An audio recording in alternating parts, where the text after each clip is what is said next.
అందరికీ నమస్కారం. నేను రమ. ఈ రోజు మనతో ఉన్నారు ప్రముఖ ఆధ్యాత్మికవేత్త మరియు తంత్ర జ్యోతిష్యులు చింత రుక్మాంగదరావు గారు ఉన్నారు. మాట్లాడదాం. నమస్తే సార్. మాతృదేవోభవ, పితృదేవోభవ, ఆచార్య దేవోభవ. ఓం నమో మాందేశ్వరాయ నమః. అందరూ బాగుండాలి, అందరికీ మంచి జరగాలి. సార్, జనరల్గా మనకి జాతకం ఎలా ఉన్నా, మన కర్మ ఎలా ఉన్నా, అల్టిమేట్గా అదృష్టం అని మీరు లాస్ట్ వీడియోలో కూడా చెప్పారు. అల్టిమేట్గా మనకు అదృష్టం ఉంటేనే అని. అసలు అదృష్టం మనకి జాతకం బాగాలేదు, కర్మ ఏదో ఉంది, ఏదో చేస్తున్నాము, మనకు ఒక అదృష్టం కావాలనుకుంటే అసలు అది ఎలా పాసిబుల్ అవుతుంది? ఇందాక మీరు చెప్పినట్టుగా ఒక్కొక్క మనిషికి ఒక్కొక్క ఏజ్లో లైఫ్ టర్న్ అవుతుంది. అది యంగ్ ఏజ్ అయినా అక్కర్లేదు, ఒక 40+ కానీ 50+ కానీ 60+లో కూడా వాళ్ళు అనుకుని సాధించిన వాళ్ళే మనం ఎంతో మనం చూసాం. అసలు మనకి ఏ ఏజ్లో అదృష్టం అనే వైబ్స్ మనకి క్రియేట్ అవుతాయి? ఒక టర్నింగ్ పాయింట్ అనేది ఏ ఏజ్లో దొరుకుతుంది సార్ ప్రతి ఒక్కరికి? ప్రతి ఒక్కరికి అడిగారు అదృష్టమైన దానిపైన. అంటే ఇప్పుడు మనిషి ఎంతకాలం బతుకుతాడు అనే పాయింట్తో స్టార్ట్ చేద్దాం. తప్పకుండా. మీకు చెప్పండి, మీరు ఎంతకాలం మనిషి బతుకుతారు చెప్పండి. సగటు మనిషి ఇప్పుడు ఎంతకాలం బతకగలుగుతున్నాడు? సగటు మంచి ఒక 70, 60, 70 మ్యాక్సిమం. అంతేనా? ఇంకా అంతకన్నా తక్కువ ఎవరు చనిపోవడం లేదా? చాలా మంది. అంటే ఇప్పుడు మీరే 3 క్యాలిక్యులేషన్ చెప్పారు. అంటే సగటు మనిషి ఎంతకాలం బతుకుతాడు అనేదానికి కరెక్ట్గా ఆన్సర్ లేదు. ఎగ్జాక్ట్లీ. పుట్టగానే చనిపోవచ్చు, 1 వీక్, 1 మంత్, 30, 40. చిన్న వయసులో షుగర్లు రావడము, అవును, యాక్సిడెంట్లు అవుతున్నాయి ఆరోగ్యం ఉన్న వాళ్ళకు. మరి గొప్ప గొప్ప కోట్లు సంపాదించిన వాళ్ళకు ఫ్యామిలీ డిస్టర్బెన్సెస్ వచ్చి సింపుల్గా సూసైడ్ చేసుకునేస్తున్నారు. అంటే మనిషి ఇప్పుడు మనం డిస్కషన్ చేస్తున్న విధానం ప్రకారము ఎంతకాలం బతుకుతాడు అంటే ప్రతి ఒక్కరూ చచ్చే వరకు బతుకుతారు, ఇంతే లెక్క. Correct answer. అంతే, ఇంకా దీనికి నెంబర్ లేదు. కాబట్టి ఇప్పుడు ఏ ఏజ్లో అదృష్టం వస్తుంది అంటారంటే, ఇప్పుడు మనం దీని ప్రకారం ఎలా చెప్పాలి అంటే వీళ్ళ ఆయుర్దాయానికే ఒక లిమిటేషన్ లేదు. మినిమం ఇంతవరకు ఖచ్చితంగా బతికే తీరుతారు అనే దానికి లిమిటేషన్ లేదు. కాబట్టి అదృష్టం అనేది ఎట్లా ఉంటుందంటే, అదృష్టం అనే దానికి నేను ఒక చిన్న కథ రూపంలో చెప్తాను. ఒక పురాతన కాలంలో ఒక గ్రామ పెద్ద, ఆ గ్రామ పెద్ద అంటే కోటేశ్వరుడే లెక్క. అతని కుమారుడు అంటే ఇంకా అబ్బాయి జమీందారు కొడుకు. కోటేశ్వరుడు పుట్టుకతో గోల్డెన్ స్పూను సిల్వర్ స్పూన్తో పుట్టినాడు. అదే ఊర్లో చివరిలో ఒక చిన్న పూర గుడిసెలో ఉన్నటువంటి ఇంకొక వ్యక్తి, అత్యంత కటిక పేదరికంలో ఉన్న వ్యక్తి, అతని కుమారుడికి ఇతనికి ఫ్రెండ్షిప్ ఏర్పడుతుంది. వాళ్ళ స్థాయికి, డబ్బుకి, అంతస్తుకి వీళ్ళ స్థాయికి అంత సంబంధం లేదు, కానీ వీళ్ళకి మనసులో కలిసాయి. ఒకరు ఉండేవాళ్ళు కాదు. మా జమీందారు చెప్పాడు, ఇతను చెప్పాడు, రే మనకు అంత పెద్దవాళ్ళతో మనకు సహవాసం ఎందుకురా, మనకు మరి ఆ స్థాయి వాళ్ళతో మనకెందుకురా, వాళ్ళ పరిస్థితి మన పరిస్థితి, మన ఇంటికి పిలవగలమా వాళ్ళని, వాళ్ళ ఇంటికి మనం వెళ్ళగలమా? ఇనే జరిగి కూడా వీళ్ళిద్దరు మాత్రం ఫ్రెండ్షిప్ వదలేదు. అవేవి వీళ్ళకి అడ్డం కాలేదు. కానీ ఈ జమీందారు కొడుకు పూర్తిగా భక్తి లేదు. ఈ పేదరికం ఉన్న అబ్బాయికి అత్యంత మహాశివభక్తుడు. ఇతను ఆ ఊరి చివరిలో ఒక చిన్న అడవి ఉంటుంది. ఆ అడవిలో ఒక శివాలయం ఉంది. ఎప్పుడో ప్రాచీన కాలంలో పాడుబడిపోయిన శివాలయం. గోడలు కూడా మొండి గోడలు ఉంటాయి, స్తంభాలు ఉంటాయి. ఆ శివలింగానికి ప్రతిరోజు సాయంత్రం వెళ్ళి పూజ చేసేది ఈ అబ్బాయికి అలవాటు. ఎవరు? పేద ఇంటి అబ్బాయికి. ఈ జమీందారు కొడుకు ఏం చెప్తాడు, అవంతా ఎందుకు రాళ్ళకు మొక్కుతావు, నువ్వు మొక్కి ఇప్పుడు నువ్వు ఎట్లున్నావు, ఏమి మేము మొక్కం దేవుళ్ళు అంటాం, మేము ఎట్లున్నాము. ఇతను ఎగ్జాంపుల్ చెప్తాడు, కానీ ఇతను నమ్మడు. నాకెందుకు అలవాటు అయిపోయింది, సాయంత్రం వెళ్ళడం, పూజ చేసుకోవడం, కొంచెంసేపు అక్కడ కూర్చోవడం, మాట్లాడుకుంటాడు. ఇతని కోసం ఇతను కూడా వెళ్ళడం. జమీందారు కొడుకు ఇతను బయట కూర్చోంటే అతను పోయి పూజ చేసుకుంటాడు, ఏదో రాళ్ళు రప్పలా వేసుకుంటూ ఉంటాడు. ఇలా జరుగుతుంది. ఇతని తగిన స్థాయిలో ఇతనికి మ్యారేజ్ అవుతుంది, అతని తగిన స్థాయిలో అతనికి మ్యారేజ్ అవుతుంది. అడపదడప ఇతను సహాయం చేస్తూ ఉంటాడు తన స్నేహితుడికి. ఎంత చేసినా అన్నీ చేయలేరు కదా. ఈ జమీందారు కొడుకు కూడా తన స్నేహితుడికి సహాయం, ఆర్థికంగా మంచి చేయూతనిస్తూ ఉంటాడు. ఇలా ఉంటుంది. వాళ్ళు పెద్దవాళ్ళు అయిపోతారు, ఒక ఏజ్ వచ్చేస్తుంది. వీళ్ళకి ఆలయానికి రావడం అలవాటు అయిపోయింది. ఈ జమీందారు కొడుకు తనే వచ్చి గుర్తు చేసి తొడుక్కుపోయే స్థాయికి వస్తాడు, కానీ భక్తితో కాదు. తన స్నేహితుడు అక్కడికి వెళ్తాడు కాబట్టి సాయంత్రం ఇతనితో ఎన్నో సంవత్సరాలు తిరిగి అలవాటు అయిపోయింది కదా. ఒకరోజు సాయంత్రం ఎర్రలు తలుస్తూ ఉంది అంటే సూర్యుడు అస్తమిస్తూ ఎరుపు రంగు మేఘాలు కమ్ముతున్నాయి సాయంత్రం. దాన్ని ఎర్రలు తలుస్తుంది అంటారు. సూర్యాస్తమయ సమయంలో ఆకాశం అంతా రెడ్ కలర్ కొంచెం భయంగా ఉంటుంది, అసురవేళ అంటారు. ఆ టైంలో ప్రదోషకాలం అంటారు. ఆ టైంలో వీళ్ళు వెళ్ళి అలవాటు ప్రతిరోజు అక్కడ వెళ్ళి పూజ చేసుకుని వస్తూ ఉంటే ఇతనికి పోయేటప్పుడే చెప్పు తెగిపోతుంది. ఎవరు? పేదింటి అతనికి. సరే అక్కడ పారేసి రిటర్న్ వస్తూ ఉంటే పూజ చేసుకుని ఒక చెట్టు పాడబడిన చెట్టు యొక్క మొక్క కాళ్ళలో గుచ్చుకునేస్తుంది. గుచ్చుకొని ప్రాణం పోయేంత పని అవుతుంది. ఎవరికి? శివభక్తుడికి. అదే టైంకి ఇతనికి ఒక చెంబు నిండా వజ్రాలు దొరుకుతాయి జమీందారు కొడుకు. అప్పుడు అతను బాధపడతాడు, ఈ చెంబు ఏదో నా ఫ్రెండ్కి దొరకచ్చు కదా, నాకేమన్నా లేదా? అతను కదా పూజ చేశాడు, దేవుడు ఉంటే ఇప్పుడు నాకెందుకు ఇవ్వాలి, ఉన్నవాడికి మళ్ళీ ఇస్తున్నాడు. ఇప్పుడు అతనికి కాల్లో మొక్క దిగింది. ఇతను చేసిన పూజకు ఈరోజు ప్రాణం పోయినంత పని అయింది. దాన్ని లాగదామంటే నొప్పి, లాగలేరు. పెడదామంటే పెట్టలేరు. దాని అవసరపడి మెల్లగా తీసేస్తారు. కాలు పట్టుకుని అలా ఓ దిగో నడుస్తుంటాడు. ఇప్పుడైనా నమ్మరా దేవుడు లేడని నమ్ము, నీకు జరిగింది ఇదన్నా శాస్తి. లేదురా నేను అట్లా అనుకోను, నాకు చెప్పులు ఉంటే నాకు అలా ఎండదు, చెప్పు లేదు కాబట్టి గుచ్చుకున్నది, నువ్వు మూర్ఖుడురా నువ్వు అని వీళ్ళిద్దరూ గొడవ పడుతుంటారు. ఒక ముసలాయన పోతూ ఉంటాడు, ఏంది నాన్న పొద్దుపోయి నాకు ఇక్కడ ఏదో గొడవ పడుతుంది, ఎవరు మీరు? చిన్నప్పటి నుంచి జరిగిన స్టోరీ మొత్తం చెప్తారు. అప్పుడు ఏది కరెక్ట్ అంటావని ఆయన అడుగుతారు. అప్పుడు ఆ పెద్ద ఆయన చెప్తాడు, ఈరోజు ఈ పేదింటి వ్యక్తి పూర్తిగా చనిపోవాలి. ఇతను దేవుడు నమ్మిన దానివల్ల ఇతని ప్రాణమే దక్కింది. అంటే ప్రాణం దక్కడం దాని మించిన అదృష్టం ఇంకోట్లేదు. ఈరోజు నీకు ఓ పెద్ద అండాకు వజ్రాలు దొరకాలి. నువ్వు దేవుడిని నమ్మనందువల్ల అది కాస్త చిన్న చెంబు అయింది. నీ అదృష్టం అంతయింది, ఇతనికి లేని అదృష్టం పట్టింది. అప్పుడు ఇతనికి కనువిప్పు కలుగుతుంది జమీందారు కొడుకు. అరే ఎంత ఉందా ఇతను చెప్పిన దాంట్లో, అంత భలే ఆశ్చర్యం, నమ్మదగిన విధంగానే ఉంది. ఎవరు పెద్ద ఎక్కడంటే ఆయనే పరమశివుడిగా ప్రత్యక్షమవుతాడు. మరి నేను పూజించలేదు కదా స్వామి, నన్నెందుకు నాకెందుకు దర్శనం ఇచ్చావంటే, ఒక శివభక్తుడి కోసం ఇన్ని సంవత్సరాలు శివాలయం దాకా వచ్చావు కదా నువ్వు, ఒక రకంగా పుణ్యమే అది కూడా, కాబట్టి నీకు కూడా నేను దర్శనం ఇచ్చాను. ఇంత మించిన అదృష్టం ఏముంది అంటే, క్రమశిక్షణకు ఫలితం వేగంగా స్లోగా వస్తుంది, ఆలస్యంగా వస్తుంది. అదే క్రమశిక్షణ లేకపోతే ప్రతిరోజు తరిగిపోతూ ఉంటుంది అదృష్టం. ఇది ఒక కనువిప్పు కలిగించేటువంటి, ఇది నిజంగా జరగకపోయినచ్చు, ఒక కనువిప్పు కలిగించేటువంటి. కాబట్టి అదృష్టం అనేది చాలా గొప్పది అనే దానికోసం మనకు అడిగిన దానికి ఇలా నేను 100 ఎగ్జాంపుల్స్ చెప్పగలను. అదే అదృష్టము, ఒక అబ్బాయి ఉంటాడు, అబ్బాయి ఐఏఎస్ లేదంటే ఐపీఎస్ ఎగ్జామ్ రాయాలి, రిజర్వేషన్ చేసుకుంటాడు, ట్రైన్కి వెళ్ళాలి. ఆ ట్రైన్ మిస్ అయితే మళ్ళీ వెళ్ళలేడు, రాయలేడు, ట్రాఫిక్లో ఇరుక్కుంటాడు, ట్రైన్ వెళ్ళిపోతుంది. భగవంతుని మొక్కునే పోతాడు ఇంట్లో. ట్రైన్ వెళ్ళిపోతే పరిస్థితి ఏమి? అందరూ ఏడ్చుకుంటారు, ఇంక వేరే మార్గం లేదు. ఇంకా ఐఏఎస్ పోయినట్టే. ఇతను రాస్తే కంపల్సరీ ర్యాంక్ స్టూడెంట్ వస్తాడు, రాత్రంతా నిద్రపోరు. తెల్లవారు లేసి చూస్తే పేపర్లో న్యూస్ వస్తుంది, so and so train accident అయింది, సో అండ్ సో కంపార్ట్మెంట్లో ఒకరు బతకలేదు, ఒకే వ్యక్తి బతికాడు, అతను ట్రైన్ ఎక్కలేదు. రేపు సంవత్సరం రాసుకోవచ్చు ఐఏఎస్. ప్రాణం భగవంతుడు ఇలా ఉంటుంది, ఒక్కోసారి వెనక్కి తోసి ఒక నష్టం జరిగినా జీవితాన్ని ఇస్తాడు. కాబట్టి మన కష్టం వచ్చింది అంటే వెనకాల ఏదో ఇంకా 100 రెట్లు బెనిఫిట్ ఏదో రెడీగా ఉంది కాబట్టి ఇక్కడ దేవుడు ఆపేస్తాడు. నువ్వు ఆగరా బాబు, నీకేదో ఓ ఇడ్లీలో వడ కాకుండా ఫుల్ మీల్స్ పెడతాను అని ఆపుతున్నాడు అని అర్థం. ప్రకృతితో మనం ఆలోచిస్తే, మమేకమై ఆలోచిస్తూ వెళ్తే క్షణక్షణాన్ని అదృష్టంగా మార్చుకోవచ్చు. మన ఆలోచన విధానం చాలా ఇంపార్టెంట్. బాధ కలిగిందనేసి ఇమ్మీడియట్ కామెంట్ చేయడము, బాధ కలిగిందని ఇమ్మీడియట్ ఆవేశపడిపోవడము, బాధ కలిగిందని నిందలు వేయడము కాకుండా ఆలోచించాలి. ఇది ఎందుకు దీని వెనక ఉన్నట్టు నా అంతరార్థం. కాలానికి కూడా కొంచెం టైం ఇవ్వాలి. అదే మనకు అలా జరగబట్టి మనకు ఇప్పుడు ఇది బెనిఫిట్ అయింది. ఆ రోజు ఆ బెనిఫిట్ వచ్చుంటే ఈ రోజు మనం లాస్ అయ్యే వాళ్ళము. ఒక 3 నెలల తర్వాత తెలుస్తుంది, అప్పుడు మనకు రాకపోవడమే మంచిది. ప్రకృతిగా దాపింది, ప్రకృతిగా దాపింది.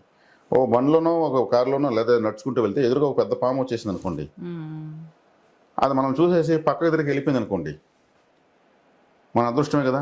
దాన్ని పక్కకు పంపించింది దేవుడే కదా, నువ్వు పో, నీకు సంబంధం లేదు అని. దానికి ఆజ్ఞ ఏదో వస్తేనే కదా ప్రకృతి నుంచి, దాని కోపం రాకపోతేనే కదా. మరి అంత పెద్ద తాచుపామును పక్కకు పంపించి ఎవరు పంపిస్తారు? మన అదృష్టమే పంపిస్తుంది. ఇట్లా ప్రతి ఒక్కటి ఆలోచిస్తూ వస్తే ప్రతి సెకండ్ మన అదృష్టకరంగానే ఉన్నామని మాత్రం అర్థమైపోతుంది. కాబట్టి అదృష్టం గొప్పదే. దాన్ని అర్థం చేసుకున్నటువంటి లాజిక్ తెలుసుకుంటే ప్రతి ఒక్కటి అదృష్టమే. దాన్ని మనకు అనుగుణంగా మార్చుకోవాలి. ఎవరైతే ఎవరికి భార్యగా రావాలో, ఎవరికి పిల్లలుగా రావాలో వాళ్ళే వస్తారు, ఇంకెవరు రానే రారు.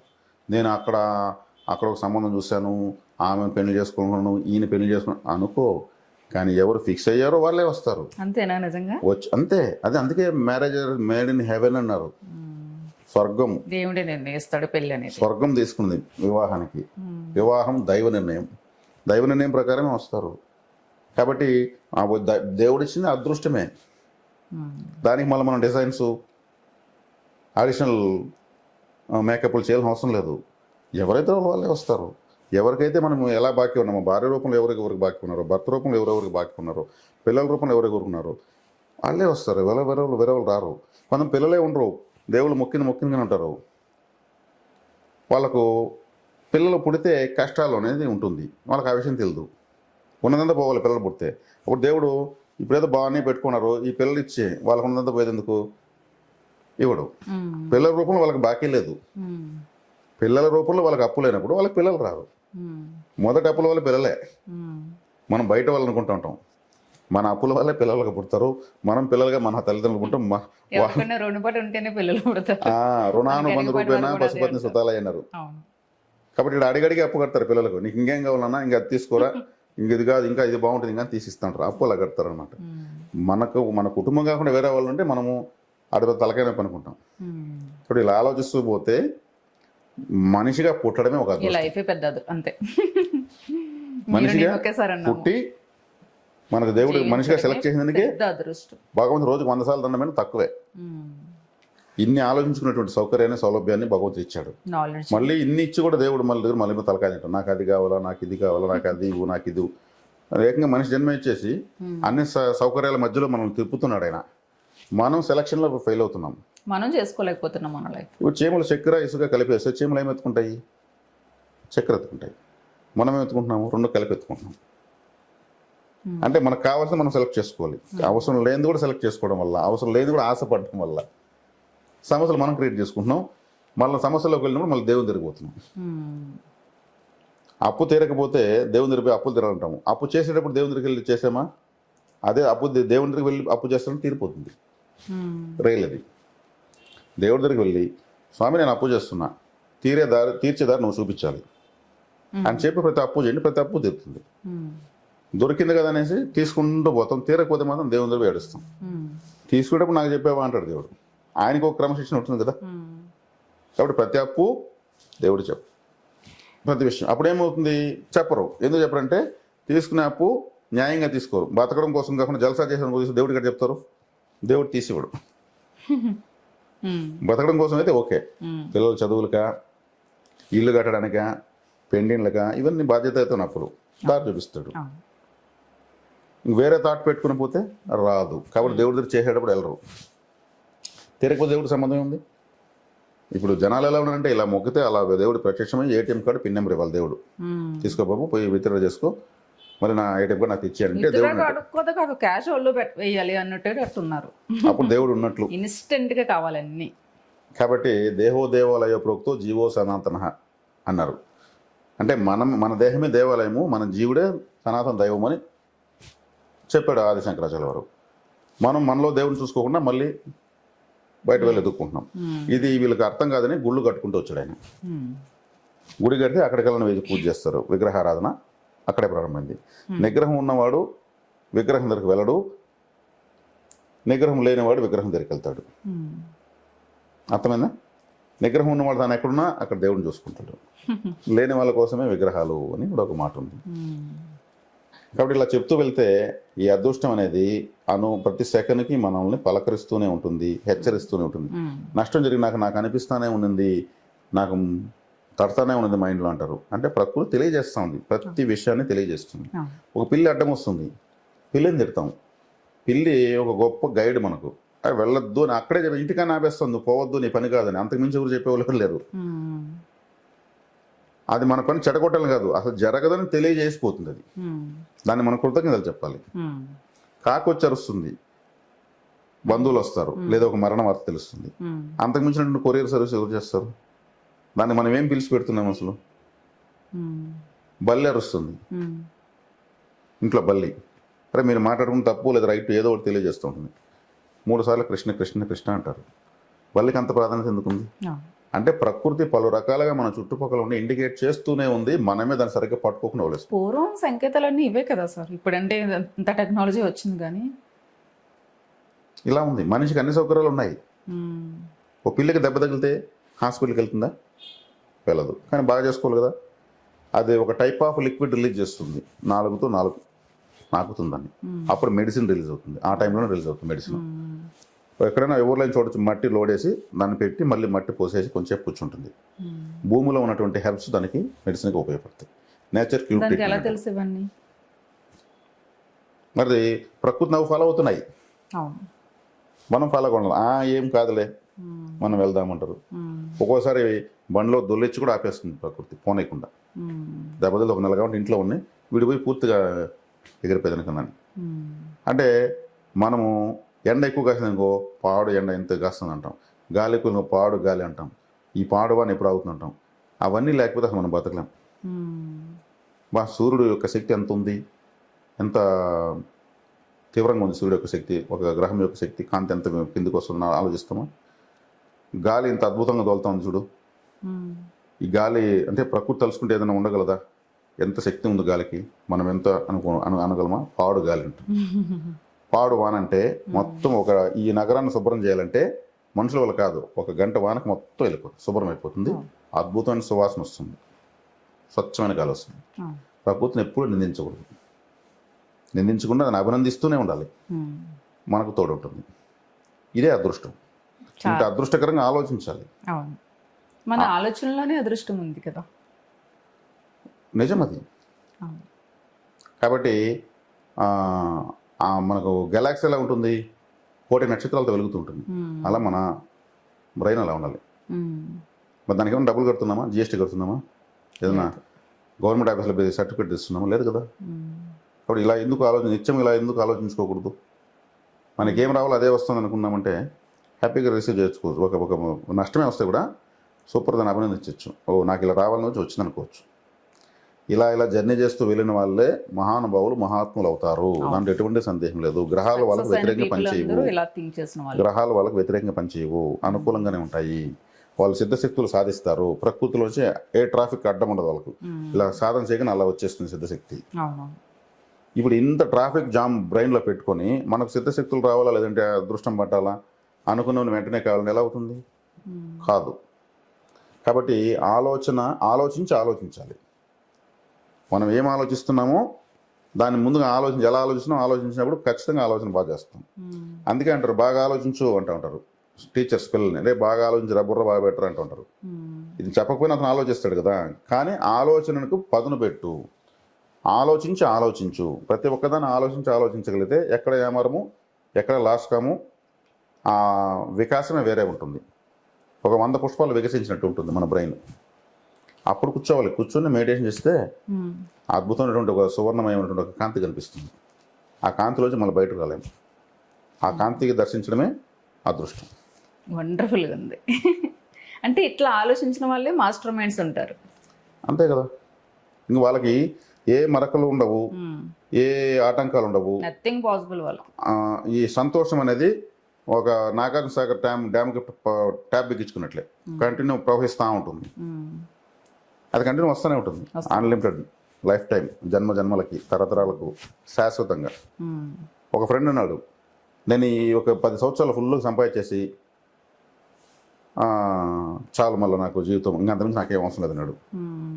అంతేనంటే అవునన్నాడు. అంటే 10 సంవత్సరాల తర్వాత అష్ట కష్టాలు పడాలని నువ్వు చెప్తున్నావు, అంతే, ఇంకేం లేదంటే. ఏం సార్ అలా అన్నాడు. 10 సంవత్సరాల తర్వాత నాకేమి వద్దు నువ్వు ఎప్పుడో చెప్తున్నావు.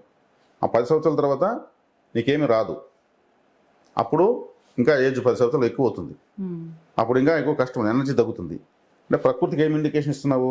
10 సంవత్సరాల పోతే నన్ను ఒక దరిద్రం చేయంటున్నావు.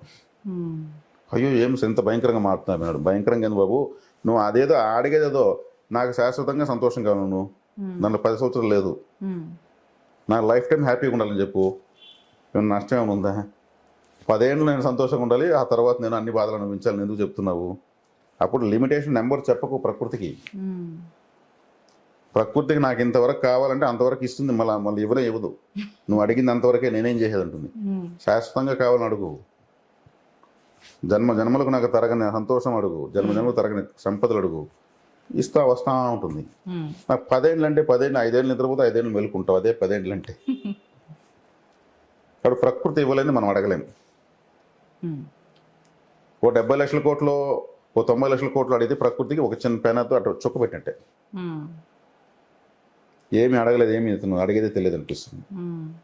మనం ఇప్పుడు 1 కోటి రూపాయలనే ఎక్కువ అమౌంట్ అనుకుంటాం.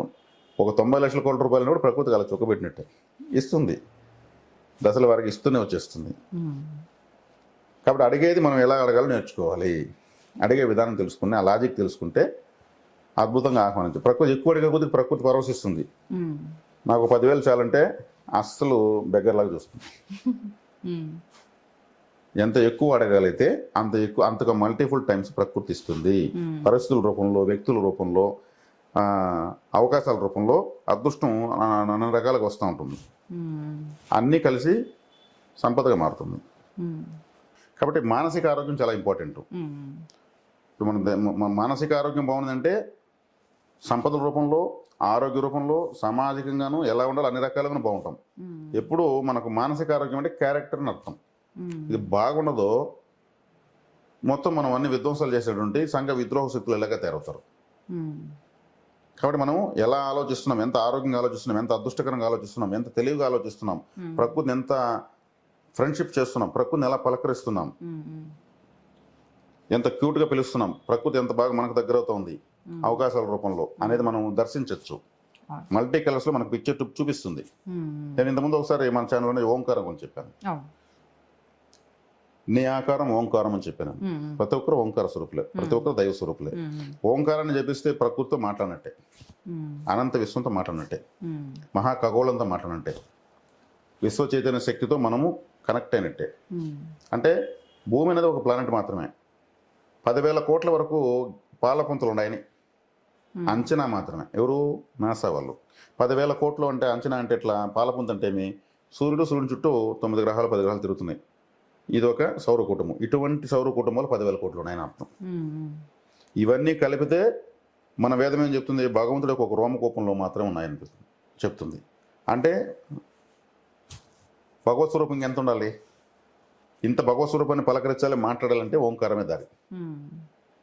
ఇప్పుడు ఎవరు ఓంకారాన్ని ప్రతిరోజు వాళ్ళ వయసు ఎన్ని సంవత్సరాలు నిమిషాలు చెప్పగలుగుతారో ఇంక వాళ్ళు కనెక్ట్ అయిపోతారు. వాళ్ళే అదృష్టం, అదృష్టం అంటే వాళ్ళే, అంటే మొత్తం సమ్మిళితం అయిపోతుంది. ఉమ్. కాబట్టి ఈ అదృష్టం అనేది ఇక్కడ వచ్చేకాడికి గ్రహాలు, జాతకాలు, జ్యోతిష్యము, వారపలాలు ఇవన్నీ కూడా దరిదాపుల్లో ఉండవు మైండ్లో. అవన్నీ దాటి వెళ్ళిపోయినాం. థింకింగే వేరుంటుంది అప్పుడు. దాటి దాటి దాటి ఎక్కడో ఆలోచిస్తుంటాం. అత్యద్భుతమైన వికాసం ఉంటుంది. కాబట్టి ఆలోచనలోనే మొత్తం ఉంది. థాట్ ప్రాసెస్ అంటారు. లా ఆఫ్ అట్రాక్షన్ అనే క్లాస్ అంతా వస్తున్నాయి కదా. మనం చెప్పినది లా ఆఫ్ అట్రాక్షనే, కాకపోతే మనం ఆ మాట చెప్పకుండా మనం చెప్తున్నాం అదృష్టం అని చెప్పాం. సులభంగా ప్రతి ఒక్కరికి అర్థమయ్యే విధంగా. ఆకర్షణ సిద్ధాంతం. అట్రాక్షన్ అంటే ఆకర్షణ, లా అంటే సిద్ధాంతము. ఆకర్షణ సిద్ధాంతం వాళ్ళు చెప్పేది. మనం దానికి అదృష్టం అని పేరు పెట్టాం. ఇక్కడ మనము బిర్యానీ ఆకు కాల్చి గాల్లో ఊపితే డబ్బులు వస్తుంది ఇవన్నీ చెప్పడం లేదు. వాళ్ళు ఎందుకు చెప్తున్నారు? మన మైండ్ని మనం ఎలా ప్రిపేర్ చేసుకోవాలి, ఎలా థింక్ చేయాలి. మన బ్రెయిన్లో ఫైల్స్ని ఆర్డర్లో పెట్టుకుంటున్నాం.